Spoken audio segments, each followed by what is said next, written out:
የኦሮሞ ነጻነት ግንባር ኦነግ በኦሮሚያ ክልል በአማራ ክልል የኦሮሞ ብሔረሰብ አስተዳደር ዞን በቤኒሻል ጉሙዝ መተከል ዞን በሐረሪ ክልል በአዲስ አበባና በድሬዳዋ ከተሞች በሰባተኛው አጠቃላይ ምርጫ ገጠሙኝ ያሉትን ተግዳሮቶች የምናገራችሁ ነው የሚሆነው። አሜሪካ ኢትዮጵያውያንን ጨምሮ በ12 ሀገራት የአደጋና ሰብአዊ ድጋፍ ምላሽ ማዕከላት ልታቋቁም ነው። ዝርዝር መረጃውን ይዘነዋል። ዩናይትድ ስቴትስና እስራኤል በኢራን ኢስፋሃን ግዛት የሚገኘው የናታንዝ ኒውክሌር ማብለያ ጣቢያ ላይ በድጋሚ ጥቃት መፈጸማቸውን የኢራን መገናኛ ብዙሃን አስታወቁ። የቮይስ ኦፍ ኢትዮጵያን ቤተሰቦች ሰብስክራይብ ማድረጋችሁን እያስታወስናችሁ ወደ ዝርዝር ወደ ያዝንላችሁ ጉዳዮች የምናልፍ ነው የሚሆነው።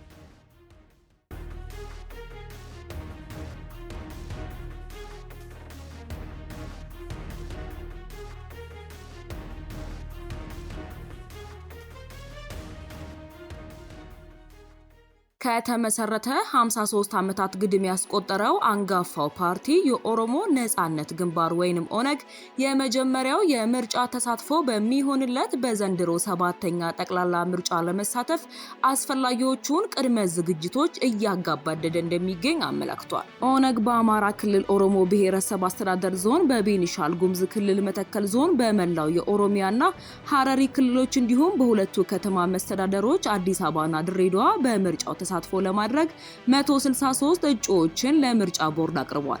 ፓርቲው እጩዎችን ያቀረበባቸው እነዚህ ቦታዎች ደጋፊዎች አሉኝ ብሎ የለያቸው ስፍራዎች እንደሆኑ የኦነግ የስነ ምግባርና ቁጥጥር ሊቀመንበር ኮሚቴ አቶ አለማየሁ ድሮ በተለይም ለዶቼ ቬሌ ተናግረዋል። ምርጫ በመናካሄድባቸው በእነዚህ ቦታዎች በተለይም ራቅ ባሉ ቦታዎች ላይ እጩዎች ሄደው ሊሰሩ የሚችሉበት ሁኔታ ገና አልተመቻቸም ያሉት ኃላፊው ለዚህም ከምርጫ ቦርድ ጋር በቅርበት እየሰሩ መሆኑንም አስረድተዋል። የድርጅቱ ማኒፌስቶን ከማሳተም ጀምሮ ለሚዲያ በማቅረብ ማስተዋወቅን ጨምሮ በምርጫው የነቃ ተሳትፎ ለማድረግ ዝግጅት መደረጉንም የገለጹት አቶ አለማየሁ ህዝቡ ጋር ለመድረስ ጥረት እያደረጉ መሆኑንም ተናግረዋል። ሰላም በሌለበት ምርጫ በማካሄድ በትክክል የህዝብ ተወካይነት ያለው መንግስት ለመመስረት አስቸጋሪ መሆኑንም የተናገሩት አቶ አለማየሁ ፓርቲያቸው ከሰባተኛው ምርጫ መካሄድ አስቀድሞ ግጭቶች ቆመው ሰላም መስፈን ይኖርበታል የሚል አቋም ማንጸባረቁንም አንስተዋል። ምርጫው በሚካሄድባቸው ኦሮሚያን ጨምሮ ሌሎችም አካባቢዎች ጦርነት ነው ያለው ሲሉ አስተያየቶቻቸውን ሲያስቀምጡ ቢቻል መንግስት ማድረግ ያለበት መጀመሪያ ስራ ሰላም የሚወርድበት መንገድ ማመቻቸት ነው ብለዋል። ለዚህ ደግሞ በትጥቅ ትግል ውስጥ ያሉትን ወገኖች ጭምር አንድ ላይ በማምጣት መፍትሄ መፈለግ እንደሚገባም በአስተያየቶቻቸው አንስተዋል።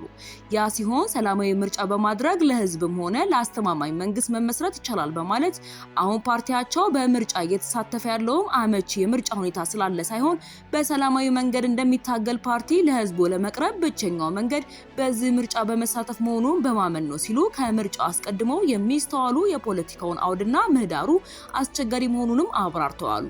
ኦነግ ለ4 ዓመታት ያህል ከፍተኛ አመራሮቹ በእስር ላይ ቆይተው ያሉት 230 ግድም ጽሕፈት ቤቶች በሙሉ ተዘግተው መቆየታቸው የፖለቲካ ምህዳሩን በማጥበብ ከእንቅስቃሴ ገጥቶት መቆየቱንም ደጋግመው አስታውቋል።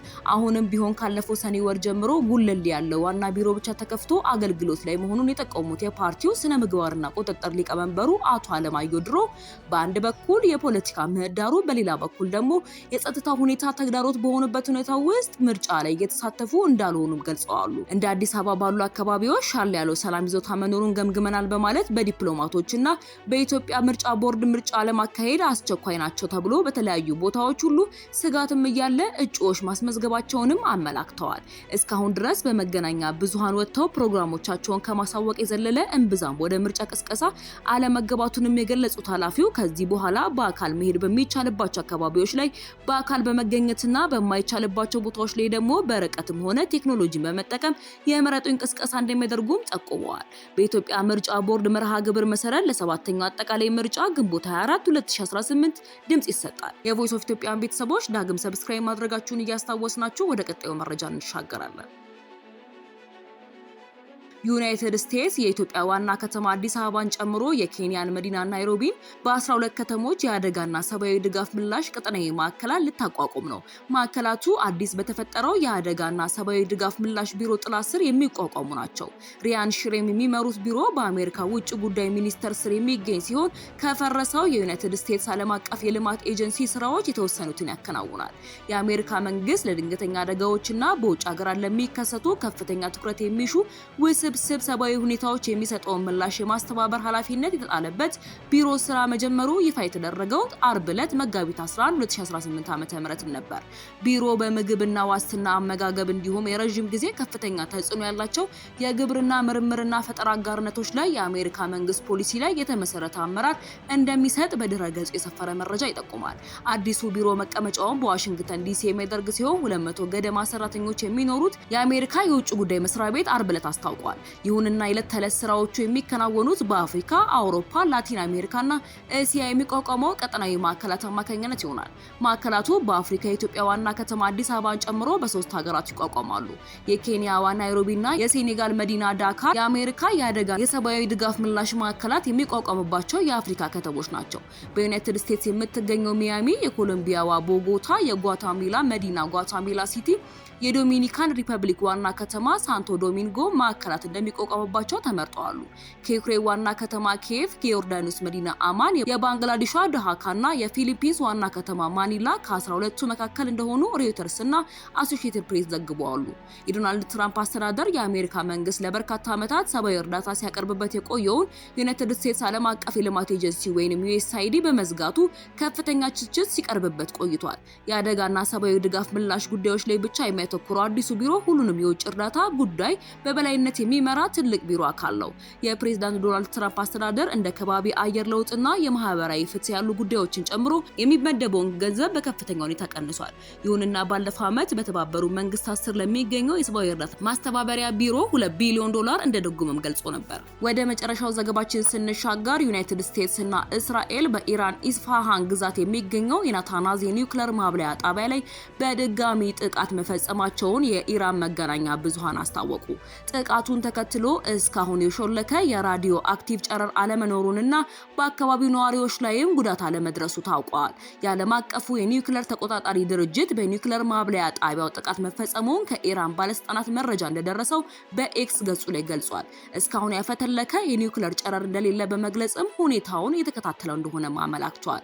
ጥቃቱ የተፈጸመው ኢራን በህንድ ውቅያኖስ ዲያጎ ጋርሲያ ደሴት የሚገኘው የዩናይትድ ኪንግደም እና የአሜሪካ የጦር ሰፈር ላይ ለረጅም ርቀት ተወንጫፊ ሚሳኤል በመጠቀም ጥቃት መፈጸሟን ተከትሎም ነው። ኢራን ካስወነጨፈቻቸው ሚሳኤሎች አንዱ በህንድ ውቅያኖስ ባሉ የአሜሪካ የጦር መርከቦች መክሸፉ ታውቋል። ብሪታንያ ድርጊቱን ኃላፊነት የጎደለው ስትል አውግዛለች። የብሪታንያ ውግዘት ሚሳኤሉ ምን ያህል ወደ ዲያጎ ጋርሲያ መጠጋቱን አመላካች እንደሆነ ዜናው አክሏል። በዲያጎ ጋርሲያ የሚገኘውን የዩናይትድ ኪንግደም እና አሜሪካ የጦር ሰፈር ከኢራን 4000 ኪሎ ሜትሮችን የሚርቅ ሲሆን የአሜሪካው ፕሬዝዳንት ዶናልድ ትራምፕ ቀደም ሲል የኢራን ሚሳኤሎች ባህር ኃይልና ድሮኖች ደምስሰናቸዋል ሲሉ የሰጡትን መግለጫ እውነትነት ጥያቄ ውስጥ ያስገባ ነውም ተብሏል። የቮይስ ኦፍ ኢትዮጵያን ቤተሰቦች ለዛሬ ያዝንላችሁ መረጃዎች እነዚህን ይመስሉ ነበረ። ሰብስክራይብ ማድረጋችሁን እያስታወስናችሁ በሌሎች ቆንጆ መረጃዎች እስክንገናኝ ድረስ በደህና ቆዩ።